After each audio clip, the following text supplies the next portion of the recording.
Michael, thank you so much. Pleasure. Jesse, good to have you back. Kevin, David, good to see you. nice to have you. And we have a special guest add-on, Charles Ferguson, we're very pleased about. David, this says we have 55 seconds left, so I hope that... It's going to be a very short conversation. Exactly. So David asked us to talk about the state of discord between America and the media. And when people think about the new challenges for media, they always come back to the Trump White House. But there's really a lot more going on, and that's what I'd like to talk about with our panel. What's really going on is there's a total unbridled contempt for the media from a large segments of America. And make no mistake about it, the news business is booming. Their website traffic is way up. TV ratings are doing well. Newspapers that everybody thought were wheezing before are now adding digital subscribers and paper subscribers. The Washington Post is adding paper subscribers. But what we want to do is look at what can we do to confront this contempt? What's technology's role in dealing with it? So I'd like to introduce my panel to, directly to my left is Jesse Hempel, who you just met. I don't know how much people talked about it, but Jesse is, as an editor at both Wired and Fortune, she wrote cover stories that were about some of the people that are the most important in influencing today's news environment, which is companies like Facebook and Google and Twitter and others. Kevin Delaney is managing editor and co-founder of Quartz, which if you're not a regular reader, you must be, because it's some of the smartest analysis out there. And Charles Ferguson is one of the great documentary filmmakers of our time. He was the director and producer of No End in Sight, which is about the American occupation of Iraq. Amazing film. It was nominated for an Academy Award. And he won the Academy Award for the film Inside Job. And he can talk about it. He's now doing a film about the Nixon era, which is mildly relevant for today. Let me start off with a couple of questions for our panel. Kevin, I want to start with you, which is that you could argue today that people are going to online news for different reasons than they did in the past. In the past, it was about being informed. Today, it's really about being outraged and being opposed. Yeah. What are your users' expectations for what they're going to get when they go to Quartz? Yeah, I think it's a good point about outrage, and I think it is a journalistic and a business model decision to pander to outrage, and you don't have to do that. And so the promise that what we offer our users is to help them be up to date and smart on the global economy, basically with the real global view. And so in the wake of the Brexit and the U.S. presidential election, it's taken some like adjustment by newsrooms like our own to sort of figure out how we actually deliver on that. And so your instinct as a journalist is when the president tweets something or when the Brexit camp says something outrageous about something, that's news, and then you follow up on it. But the reality of the last year has been, if you were to do only that, it would consume you. And actually, it's sort of a zero sum. You can either like report on fact check every single tweet and other sort of development in the political story, or you can watch those, but try and serve your reader with analysis and information that actually helps them figure out what's in their best interest and where things are heading.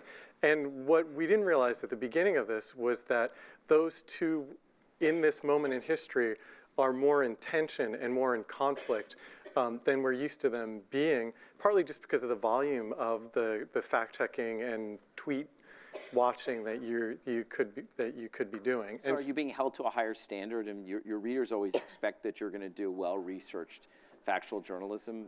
Are you being held to a higher standard? Yeah, I think the place that we're trying to find, which is what a lot of news organizations are, is that the news developments, and Quartz covers politics as one part of the thing, but actually it's a relatively small part of we have 130 full-time journalists around the world. and a bunch in India and Africa and Hong Kong. And so the coverage of the White House is actually limited to a very small subset of, and coverage of the Brexit and the UK situation is a small subset of our overall staff. But the news is like kind of unrelenting and really kind of big and feels cosmic.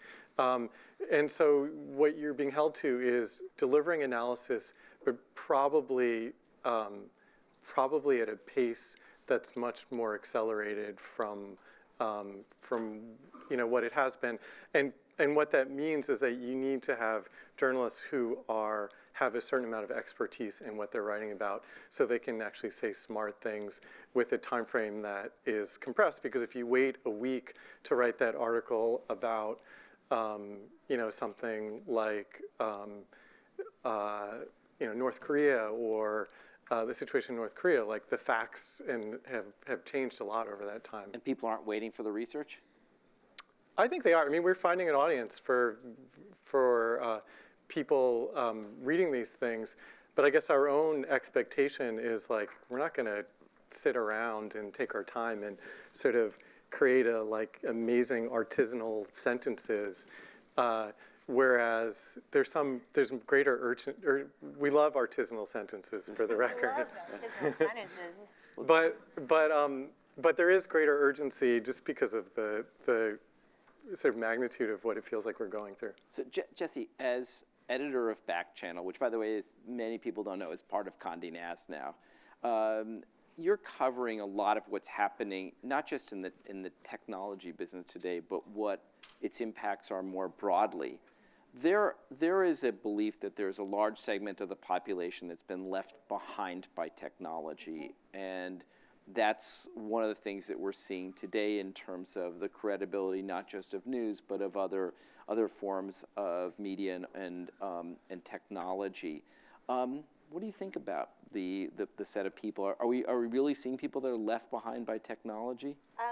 There's no question that we are seeing people left behind by technology, and so Back Channel is a small magazine that was started atop Medium, and then Condé Nast bought it last year and put it under the Wired Media Group. So on our good days, we like to call ourselves Wired's R&D outfit for the future of long-form digital journalism. And we're thinking a lot about how to tell technology stories for audiences of people that we have largely ignored in the past. And as I listen to you, Kevin, it strikes me that one of our challenges. You nailed it when you said outrage and disgust. It's a business model problem. It is an editorial decision-making problem. But then you have to come up with the new business models, and you have to come up with the backbone to make the editorial decisions to do something else. And that is what we are trying to do at Back Channel. And so we are trying to think less about page views and more about reach and more about cementing our relationship with our audience and engendering trust from our audience to tell those longer stories. And Kevin, I'd be so interested in what your experience is. Post-election, it is tricky to be true to a technology beat when the entire world wants to read about Trump's tweet. You see your audience, even for your best work, just go like that and stay depressed for a long period of time. And how then you figure out how to monetize your product we are an experiment at Condé Nast. We can tell you nothing for certain. I can only tell you sort of what we're playing with. And I can speak more to that if you're curious. But one thing we're trying to do is keep costs way down, double down on quality, double down on the relationship between the individual writer and the audience, on the bet that an individual writer with an audience of 100 people who look for that writer and read everything that writer works, maybe not 100, that's not quite scalable, but small audience, accruing a number of those is more useful than providing something where the relationship between the writer and the audience member isn't as distinguishable. And then we're also looking for different ways to make money than simply ad-based page views. So we're doing a lot of events and sponsorships and speaking, and we're finding right now that we can make our costs and put out great quality journalism to an audience of dedicated enthusiasts without having to rely on page views. So the business model of news is safe. Let's talk about filmmaking, though. Charles, one of the common themes throughout your films has been the idea that you're able to take apart something that impacts the world and tell sort of the story behind the story. Then you create a narrative around what's really happened.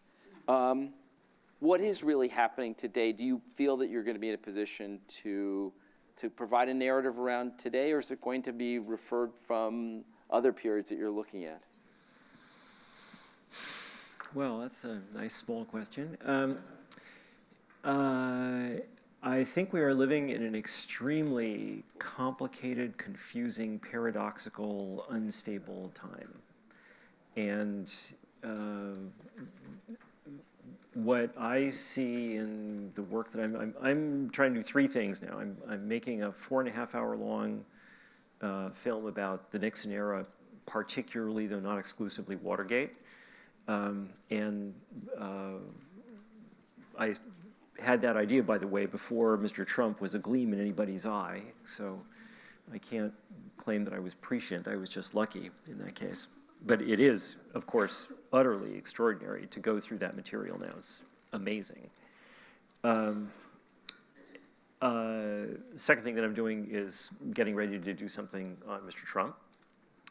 And the third is I'm involved in a startup in exactly this area. So we're going to try and do very serious stuff, including documentary filmmaking, as a viable for-profit startup, OTT video thing. And so the OTT video world and its relationship to documentary film is over the top, internet only. No reliance on the incumbent legacy cable system, broadcast system, et cetera. And confronting this universe, there was just, I think, an article by Susan Crawford in Back Channel. Okay, Susan Crawford, who I know, makes the absolutely correct point that we are now in a dangerous universe where a dangerously small number of people control internet access in the United States, and they are moving into content as well. And so you see very scary things about the level of industrial concentration and the nature of the ownership of those industries and their relationship to political power. And at the same time, we see enormous opportunity, just huge opportunity. There are, very simplistically speaking, there are two remaining reasons why people haven't yet cut the cord. One of them is sports, and the other is news. So if you can provide people with a very high quality source of news, then potentially you have a vast audience. And will those people watch documentary films? Well, we'll see. Yeah, but in Inside Job, for example, you took something that was extremely complex, Yep. and you made it understandable. Yep. And all the three of the people who are sitting here on the stage deal with rather sophisticated audiences. You deal with people who are readers, people who are intelligent and recognize themselves as being sophisticated. Do you feel that media is ignoring a broader public that today are getting their news not just from online, but are getting it in different places, different outlets? I'm not sure I understand your question. So, I mean, if we look at today, the people who are reading and watching your films, they're not the same people who are the majority of America. I mean, are we really serving through news what some people might call the real America? And I'll get to the next America in a second, but Given how fragmented the media system is, can any outlet or any group of people really serve all America? Well, yeah, I mean, is this brings us to the point about a filter bubble, which is Eli just left, but the idea of are we just creating news and information for the people who want to hear it? In other words, are we giving them precisely what they want to hear? And is that because we're dealing with a sophisticated audience? If I can make a point there, I think that the filter bubble phenomenon has been in some ways overstated. On the one hand, it is true in the obvious ways, obviously. On the other hand, if you look even just 6 inches below the surface, you see an enormously high level of industrial concentration in the media system. And if you aggregate, how many minutes per person on average, et cetera, actually ownership and control and distribution are all enormously concentrated in the United States. Sinclair just purchased, Tribune, and with that, they have access to 75% of the homes in the United States, I think. And if you add up Sinclair and Fox, then you get a very significant fraction of the United States that doesn't have a 4-year college degree. And so, I think you have to be cautious about the filter bubble phenomenon. Yeah, but when my team at Activate calls the people who control access, calls them the discovery oligopoly, because one way or the other, news gets filtered through Facebook, Google, Twitter, and a couple of other places. Are you concerned about your news, your information, how people are discovering it? I think it's a really good question. And one of the reasons, like a filter bubble, the idea is that you see, because Facebook in particular, you search out information that confirms your worldview, I think is how I would describe it. The thing that's super, super, super challenging is that we are biologically wired to like things that confirm our worldview. There are experts at Oxford and elsewhere who have done studies, and seeing something, reading something that actually confirms how you feel about the world, it activates similar activities in your brain to when you eat a Snickers bar that has lots of sugar in it, or something like that. And so the fact is, like, we're just drawn. We like that. And the fact is that Facebook is an incredible platform for optimizing to human things we don't even know about ourselves, like to human behavior. Human clicks, I guess, is concretely kind of what it's about. And so they, Mark Zuckerberg, as of this fall, was saying, like, it's absurd that Facebook in any way influence the election. We're just like showing people what they want to see, and that's precise, like a very precise articulation of what's going on. I think that we can't change Facebook, but we can endeavor to write analysis that is, and reporting and do real journalism that actually transcends filter bubbles. I think that's an ongoing project and is admittedly an idealistic one. I read about in the 1930s about the approach to sort of a similar political extremism, basically, and some of the sort of radical populism.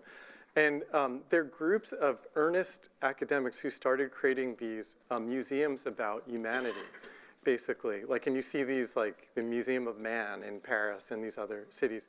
And they date from that era because they felt like the only way to transcend the filter bubbles of the time was to evoke in individuals a recognition that we have a shared humanity that transcends our religion, our political party, these other attributes about ourselves.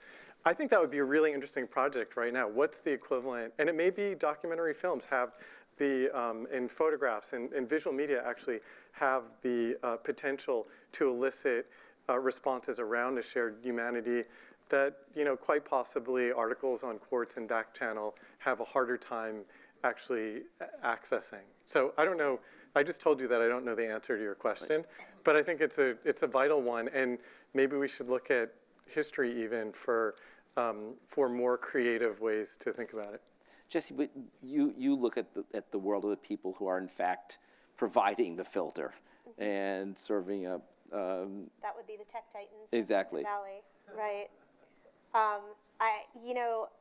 It's actually, I think, at Techonomy that Mark Zuckerberg spoke maybe a little bit too quickly after the election, and he's took back some of what he said about how, we're just the platform, and that too often is paired with, from my perspective, a lack of responsibility about how that platform is used in a democracy, and truthfully.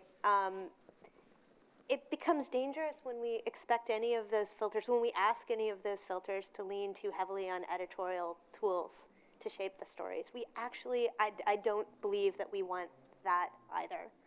And Do we want them focused on AI? I mean, do they want them to use some algorithm to surface? if it is possible to use AI to optimize for news that is true when there is a binary truth, I would counter that we want that.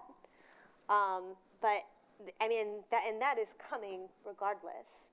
But in some ways, the distrust, like we are a symptom of that distrust. We are maybe the product of that distrust. But I do think that it's wrong to say that the media is the source of the distrust, or that something we could do necessarily would erase the contempt. Would you say that that is fair? It just makes me think about a lot of you probably saw the White House Correspondent dinner. Hassan Minhaj did this great monologue, and part of it he said is, "You, the media, you're a minority. Get used to it. Like you're the one of you is going to do something wrong, and you're all going to be blamed for it, just like minorities are." And so, I think there's a higher awareness that we can't make sloppy mistakes, and that we need to be in our best behavior and be as serious or more serious than ever in the civic journalistic project, which, as you should have raised before, Michael, is at odds with the commercial survival at moments of the media industry. Well, can we ever go back? I mean, are we going to be in a world where everything has to be sensationalized, where everything has to be reality TV? So we're really not. It's not the serious New York Times. It's American Idol or The Bachelor.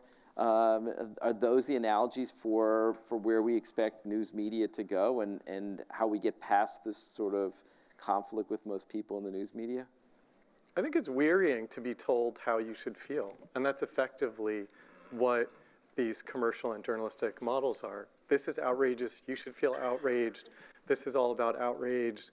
But when you do that, like hour after hour and day after day and week after week, my own guess is that that's unsustainable, and that the consumers are either going to shut you off or they're going to look for something else. Charles, does it have to be entertaining for people to be interested? Well, yes, and I don't think that making things entertaining is necessarily bad. I like good cinematography. I like that some of my stuff looks cool. I like catching bad guys with their pants down every now and then. It's fun, I have to say. But it is also important that things be correct, of course, but it might even be more important than that they're correct, is that they are insightful.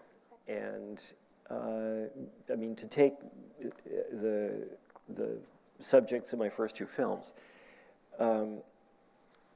if you look at the supposedly best of conventional media coverage of the occupation of Iraq, if you look at what the Washington Post and the New York Times and, collect the usual suspects, if you look at what they wrote between 2004 and 2006, say, or 2003 and 2006, you're not impressed. You're really not impressed. This would be an understatement. And we're not talking about small things. We're talking about dissolving the Iraqi army. We're talking about Paul Bremer flying $12 billion in $100 bills and distributing bricks of $100 bills to privates who would go out and do random stuff. Almost $1 billion of which was stolen by one person, the first defense minister of Iraq. And then we get to the financial crisis.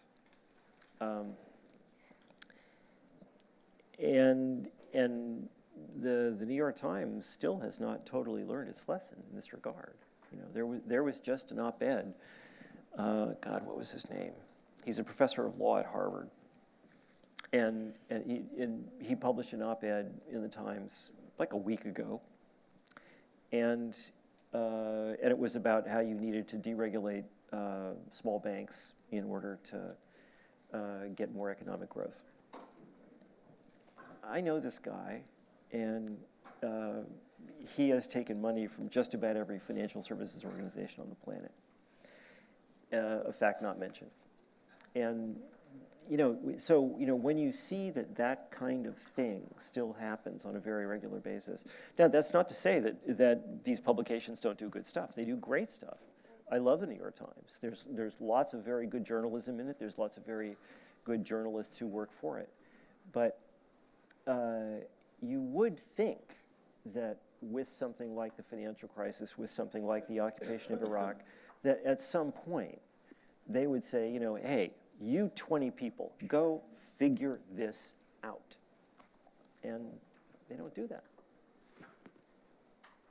Do people want to believe fake news? So we keep talking about the fake news. It's not clear. It's everything from the Pope endorses Trump. Kevin and I were just looking, CNN carries an article that there was fake news that Orrin Hatch was going to become the next president. It took us a while to figure. I'm still not sure. We think we have to reread that one. Yeah. But the question comes down to, do people know it's fake, and do they want it to be true so that they're willing to believe it?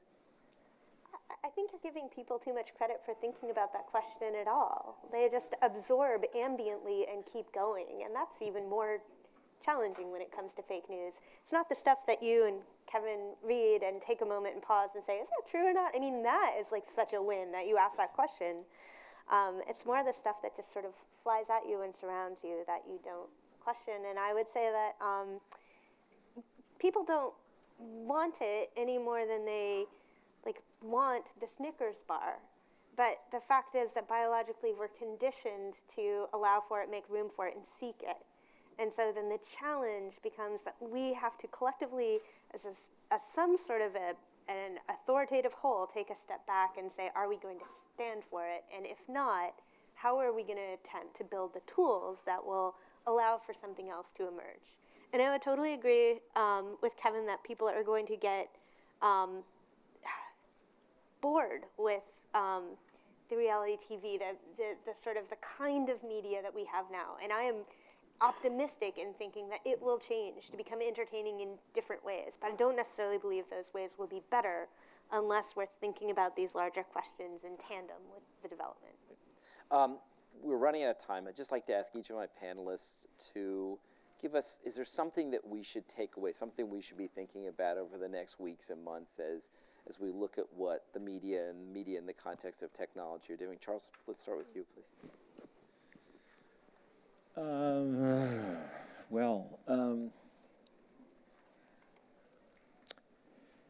I think it's very possible that one of the most dangerous things about the Trump administration is what it's likely to do to antitrust policy and telecommunications regulation. And not that it begins with them. They are the continuation of something that started 20 years ago, at least. But I do think that we're in a dangerous place with regard to those questions. Kevin? Yeah, I think that you're asking the right questions, and it's hard to, if you take away anything, it's that media as we know it, is in many ways a product of 20th century manufacturing practices around newspapers. So articles are a certain length because that's how you laid out the newspapers, and and television shows and films are certain lengths. All of this is constrained by technologies that are actually not the constraining technologies of our moment in history. And what's kind of strange, and I live this because I worked at the Wall Street Journal for a long time, a place that when I was there was still defined by manufacturing technology that was no longer relevant. And so we're going to take a few questions. And, thank you. And so I think like what's sort of, we're at an interesting moment where like we assume that that the media is a 700-word article and a, I don't know, 24-minute television show and these sorts of things. There's really not a lot of reason that those formats exist and that they're produced in the same way that they were produced in 1909, which is still the case in many ways. And so it's a sort of like, part of my answer to all these questions is like, well, let's just make them, let's sort of move beyond the constraints to actually figure out how to serve readers better. And hopefully we'll find our way out by doing that. And I would add succinctly that if you are a reader and you have found a source that is giving you accurate news that you need, pay for it. Pay up, even if they're not asking you. Because I think that we need to make that a cultural expectation around information we trust. So I always do what David tells me to do, and they said we have to take some questions. So yes, please. Hi, Dimitri Kofinas. I'm sorry if I missed this because I came in late. My question's for Kevin because, in general, I feel like one of the great challenges for good content is the advertising model. Yeah. But you guys are unique. You actually do exceptionally good content. And so I'd rather ask a question about the future of editorial and the future of educational technologies, data visualization, because you guys also do a great job with some of that stuff. So I'm curious what you see the future of news being in terms of the content and how to innovate in terms of pulling together all the different modes of informational experience for the process of education, sort of educating the public. I think, thank you for that question. So I think that one thing that's sort of very trite to say is that the experience, whether it's called media or not, the experience of the majority of people around the world of media is on their phones. And I think that the ways in which we're serving them content on their phones is still actually pretty traditional. A lot of it is the 700-word articles that were defined based on newspaper printing and distribution technology. And so I think, to answer your question, I think there are places to look. I think China's actually a really interesting market to look with WeChat and Weixin, and there's a much more sort of dynamic market where actually consumers are amazingly paying. China's known as like the place where intellectual property goes to get ripped off. And the fact is that, as I understand it, as experts on this tell me, like there is actually a very thriving content ecosystem. Like content producers are actually succeeding in charging, partly because it's on mobile and because the micropayment infrastructure is actually so good and frictionless. And so I think the answer at a high level to your question is that education and information needs to be rethought and reinvented in the context of mobile devices. Like, and sure, we all say mobile, social, whatever, but the fact is we haven't actually delivered on that anywhere near the potential of that. And the second thing is that we should be a little bit more humble and look at places like China to understand alternative interactions and actually business models that are working there. There's another question here. Thank you, Andrea. Thank you. Andrea Glorioso from the European Union delegation. This was an extremely rich panel, and it's possible that I missed this in the overload of information that you shared, so apologies in advance in that case. The debate on fake news is, of course, very present in Europe as well. By the way, we are accustomed to information operational propaganda from both the Eastern and the Western Bloc for many decades. What's supposed to be happening here in this country is not a surprise to us. But around 50% of Italians are functionally illiterate. It means that they can read, but they cannot actually understand what they're reading. They cannot parse what they're reading.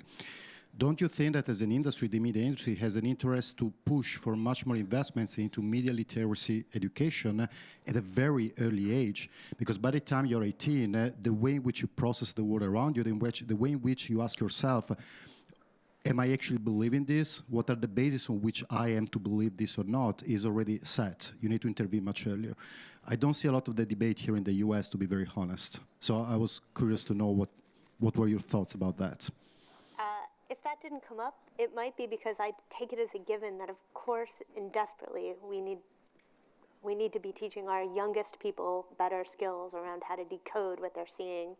And I think that AI is going to make that even more prevalent. I referenced this in my last conversation, but I was just at Microsoft. They had their Build conference, and one of the things that I thought was really cool was they had this PowerPoint presentation, and they'd infused AI so that a student putting together a PowerPoint could, just type in, like, I'm interested in hawks, and up would come information about hawks. And you then, therefore, from third grade, begin thinking that the information about hawks comes from Microsoft, PowerPoint. And actually, it comes from Wikipedia behind that. But do you even know what Wikipedia is? And is it fair to even pull from one source? And so it is an understatement to say that we need to be taking a step back and doing a better job at educating our youth about that. We have time for one more question. Yes. Oh, I'm sorry. Right here on the first table here. Yes. Sorry. Hi. I would like to talk about how the news and how the media seems to reinforce polarization. And one thing that, Jesse, you were saying that media should have responsibility. And then Kevin, you're talking about that after World War II that that museums were created to show that there was there was a common humanity, and I thought that was really brilliant. Is there a way to do that with media, with the news, so that people can hear different voices, so we're not always having the same echo chamber? Is there and I know it has to be entertaining of some sort, but there's so many different voices. There's not one voice. There's not always the one correct answer. Yeah. So I would just quickly respond. So one thing that we've tried to do at Quartz, which is 4 years old, is hire a staff that's really global. So our journalists speak 40 different languages, have reported from 115 different countries, and are based around the world today. So, part of understanding the nuance of points of view, it's actually really powerful if you've grown up in a different place or lived in a different country, been part of another culture. You start with a just basic understanding that there are other ways of seeing things, that it's sometimes hard to sort of break through that, but there are rewards for doing so and finding a common ground with people who are not like you. So that's among the things that we're doing. It's possibly not as relevant to the political coverage of the US, but I think is really important for how you go about a journalistic endeavor.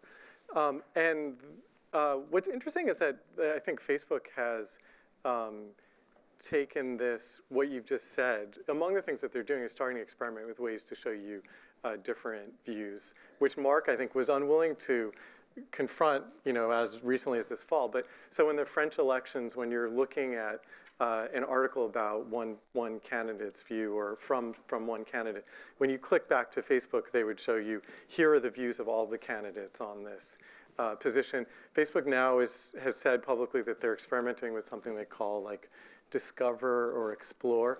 And the idea is it's not optimized for the things that you click on. It's actually designed to show you news sources that are different from the ones that you traditionally go to. And so I think your question is the right one. And we'll see if Facebook actually follows through on this. But the most powerful news platform of today is engaging, at least in thinking about that question. And I don't mean to get defensive of the media, but I also think that question really needs to be taken in a broader context as well, and that we need to keep in mind that we're developing products and services that keep us from having to deal with human beings in any tangible way. So to expect the media to sort of overcompensate for that and help us to understand each other better at the same time as we actually have to deal with each other less is too broad. Yeah.